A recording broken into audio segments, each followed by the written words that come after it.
train de faire des rectifications sur l'aspect défensif, mais c'est sûr que si c'est pas au mois de janvier, lors de la prochaine saison, il fera partie des éléments les plus importants dans le dispositif de Enzo Maresca. C'est un jeune qui a du potentiel. Mamadou Sarr. Quasiment 1m94, 95, très bon sur les relances. Et Yaya mi ngi koy évoqué, il a une polyvalence.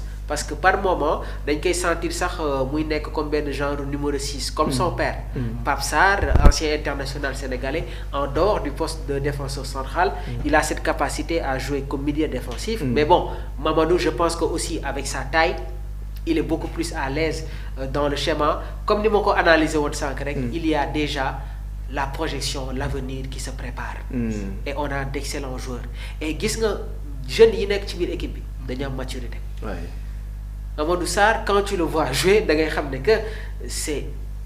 c'est un gosse qui a un potentiel énorme. Il a beaucoup de bagages défensifs, surtout sur les relances. Et ni muy relancer avec son pied droit, non le koy defee avec son pied gauche. Bien sûr, avec les deux pieds. Effectivement. Léegi nag pour le moment, il y a Kalidou Koulibaly avec Moussa Niakhaté, mais aujourd'hui, il y a cette relève qui se prépare.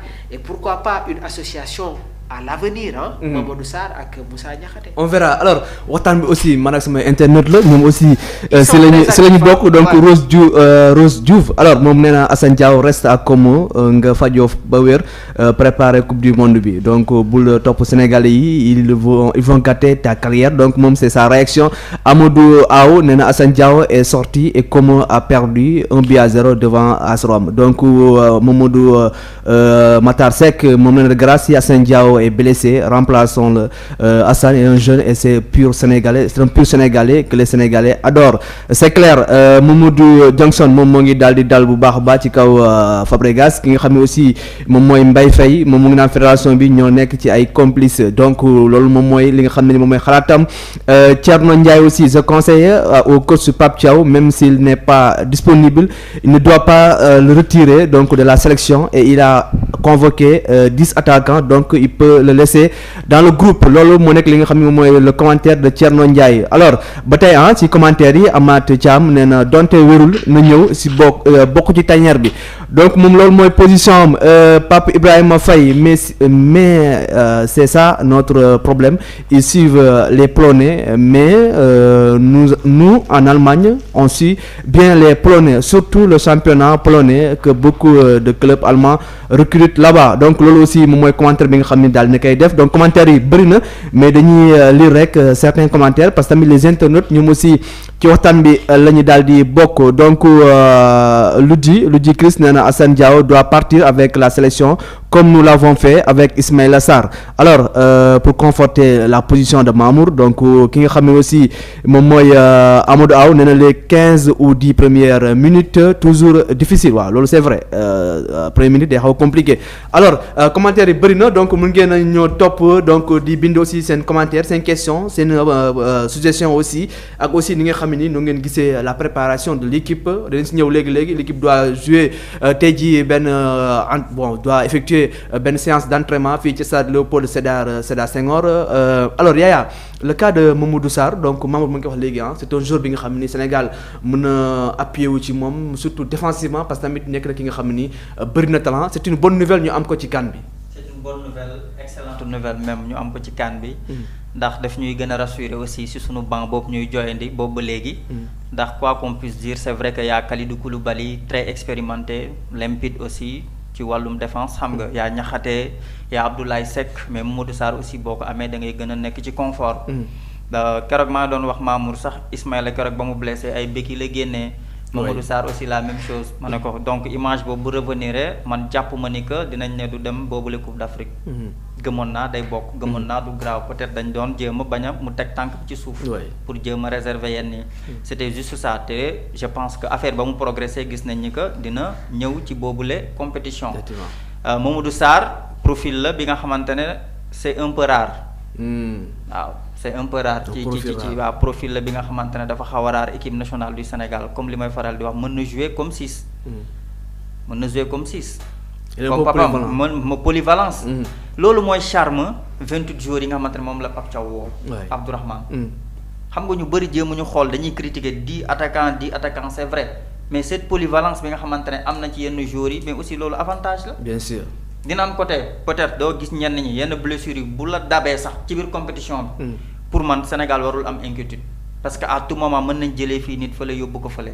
te loolu boo ko amee ci équipe da ngay mën a rassuré wu. te Mamadou Sarr loolu lay dégager. donc bu toogee ci banc bi dina jàng. buñ ko mayee aussi temps de jeu dina gën a wane boppam. défense à 3 Pape Thiaw essayé na ko. ndax dina ko indi ci bellu Coupe d'Afrique nañu xool rek lan la ñuy am. ndax match bu nekk ak réalité bi nga xamante ne moom mooy dégagé wu. ci loolu dama toog fii un jour ak Pape Sessi la ñuy waxtaan mi ne ma Pape Thiaw il a la possibilité de jouer avec 3 défenseurs. avec Mamadou Sarr ak Mamadou Sarr jéem essayé na ko. essayé na ko contre Kenya à Mamour. mais donc mën na ko essayer à la Coupe d'Afrique des Nations mën na ko exploiter mais moo tax ma ne ak équipe am na équipe yi nga xamante ne boo leen tegalee 3 défenseurs di nga daj de. ah oui. foog nga xool adversaire bu baax a baax mën a jël boobu le risque. ndax c'est une compétition match bu nekk ak lu muy soxla. waruñu maslaa waruñu fi nekk di xaar kenn ndax équipe boo fi xaar da lay yóbbu tiro bi. bien sûr te ku la fi yóbbu tiro bi da lay dóor. non mais bëggatuñu loolu. boo xoolee bii ñu mujj Côte d'Ivoire lam ñu def ñu metti Mamour souvent da koy wax li ma gën a naqari boobulee défaite boobule déception ak yaakaar bi ñu ci amoon ak équipe ba ñu yóbbu lañu jot a football contre Cameroun mais xoolal jeu bu rafet boobu nga ñëw Côte d'Ivoire jàpp la tenir la ndax amoo engagement football tollootul fi nga xamante ne da ngay seetaan sa adversaire maa la mën maa la ëpp bagage dama lay ñëw won la ko mu jeex. bien sûr. warumaa génn sama poule dajeek Côte d'Ivoire warumaa génn dajeek Cameroun warumaa génn dajeek Nigéria xanaa yow du coupe bi nga bëgg. des fois damay dégg yooyu quoi. bu fekkee coupe bi moo la yëkkati Abdourahmane di moytu war a moytu ay deuxième ak troisième. amuñu lu ñuy moytu ci compétition mais si nañ dem ku ñu yàlla booleel ñu xam ne kii la ñu booleel ñu préparé ko dignement ñu daje ak moom lépp lu ñu am ci wàllum arme ci wàllum potentiel ñu exploité ko yàlla defal ñu victoire. c'est ça man loolu laa gëm. d'accord donc amul équipe bu ñuy éviter ci coupe d'Afrique bi nii non yow man may wax ay coupe du monde keroog Mamour wax na ba ne coupe du monde bi dañ koy jël xam naa dama ko bañoon a delloo tuuti rek mais noonu lay demee. incha allah ne ko dalal tuuti. voilà mu ngi noonu waaw en tout cas nous avons les éléments et la possibilité de gagner li nga xam ne nii moom mooy pourquoi pas une coupe du monde Mamour damay ñëw ci tactique bu ñu war a adopter contre Botswana. On a évoqué ici tout à l'heure une possibilité de jouer avec 3 défenseurs est-ce que ci coupe d'Afrique bi mën nañoo envisager jouer avec Niakhaté Koulibaly ak ki nga xam ne nii moom mooy Mamadou Sarr. Abdourahmane xam nga tout le temps j'ai l'habitude de dire que gis nga les formations. C'est juste un point de départ. Tactique bi moom moo ëpp solo et la manière dont les joueurs se déplacent et interagissent à l'intérieur de cette structure. C'est important. te nag quoi qu'on puisse dire Pape bi mu ñëwee ba tey nag proposé nañu lépp proposé nañu 4-3-3. proposé nañu 4-2-3-1. proposé nañu 4-2-4. après mu ñëwaat proposé ñu un schéma 3-4-3. te football moderne toll na fenn foo xamante ne dañuy gis entraîneurs yi surtout en club. li ñuy gën a adopté style boobu noonu c'est beaucoup plus fréquent. Manchester City bu Pep Guardiola bi muy jël sa Ligue des Champions. Guardiola dafa bàyyi son 4-3-3 ñëw indi un schéma 3-5-2 loolu la remporté sa Ligue des Champions. Xabi Alonso bi muy gagné la Bundesliga avec le Bayer Leverkusen il avait toujours adopté un schéma 3-4-3.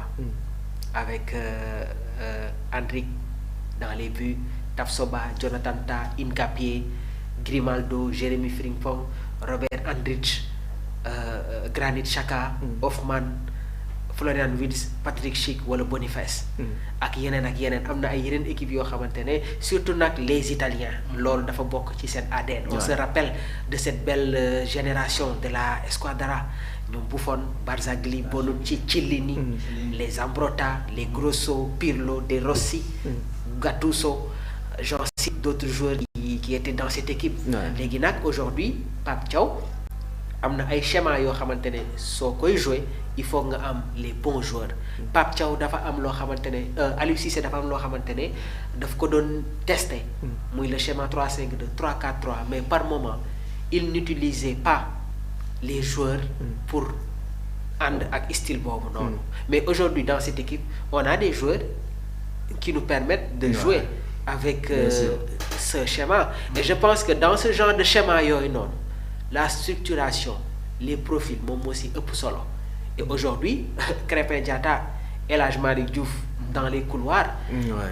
ils n'auront pas de problème pour jouer comme piston. Parce que Crépin Diatta, l'AS Monaco, par moment, s'il ne joue pas dans un schéma 4-2-4, il joue avec un schéma à 3 derrière. Donc, s'ils n'ont pas Vanderson, Crépin Diatta se retrouve comme piston droit. Fële ci gauche bi, ils ont Caio Henrique. El Hadji Malick Diouf, bi muy nekk fële nga xamante ne moom mooy Slavia, c'était un pur piston. Donc, il a cet apport purement offensif. Ismail Jacobs, au moment où il évolue au niveau de la Bundesliga, yàgg nañ ko gis muy jouer comme piston. Donc on a des joueurs yi nga xamante ne ils n'ont pas de problème pour évoluer sur ce couloir là. léegi nag schéma yooyu nag